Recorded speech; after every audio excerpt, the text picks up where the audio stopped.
আসসালামু আলাইকুম প্রিয় দর্শক, দোতলা সাইকেলের স্বাগতম। সাতক্ষীরা জেলার কলারোয়া থানার ৭ নম্বর ইউনিয়ন চন্দনপুর পশ্চিম পাড়ায় মাজিদার বাড়ি বোমার সদস্য এবং বস্তুরও পাওয়া গেছে। আমার পাশে অলরেডি একটা টাঙানো আছে, দেখতে পাচ্ছেন। সেইগুলো কয় পিস রেখেছে, 3 পিস মানা, সেগুলো আপনাদেরকে দেখাবো, চেষ্টা করবো। আপনারা আসেন, সেগুলো আপনাদেরকে দেখাই।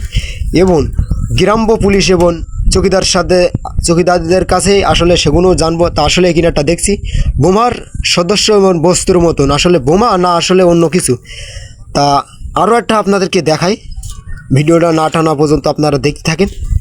তা আসলে এই যে বাড়িটা দেখতে পাচ্ছেন, এটা কিন্তু পাকা বাড়ি, এটা আরেকটা বোনের বাড়ি।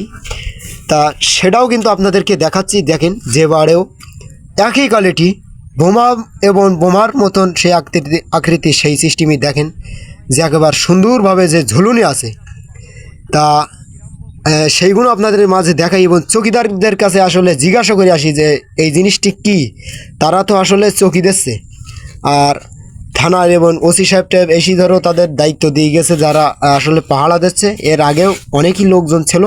তা আসলে চৌকিদার কাছে আপনারা পাহারা দিচ্ছে, আসলে কি এটা কি বোম মনে হচ্ছে না অন্য কিছু মনে হচ্ছে? আপনারা তো পাহারা দিচ্ছে, আসলে আমরা যা দেখছি মনে হচ্ছে না এটা আসলে বোম। বোম। ও এটা জি জি আশা করা যাচ্ছে হয়তো বা বোম না, এলাকাবাসী একটা আতঙ্কের ভিতরে আছে এই পরিবারকে রাখার জন্য। জি জি। তা ভালোভাবে থাকতে পারি, কোনো সমস্যার জন্য না হয়। এটা তো প্রাথমিকভাবে বোমা সদৃশ মনে হচ্ছে, কিন্তু এটা বোমা কিনা এটা এক্সপার্টরাই বলতে পারবে। তো সেই বিষয়ে আমাদের অফিসার ইনচার্জ পদক্ষেপ নিতে, তো যশোর থেকে সেনাবাহিনী, তো তারা এসে এটা দেখবে যে এটা আসলে কি। তো সে পর্যন্ত আমরা এখানে নিরাপত্তা বা প্রিয় দর্শক, দোতলা সাইকেলের স্বাগত।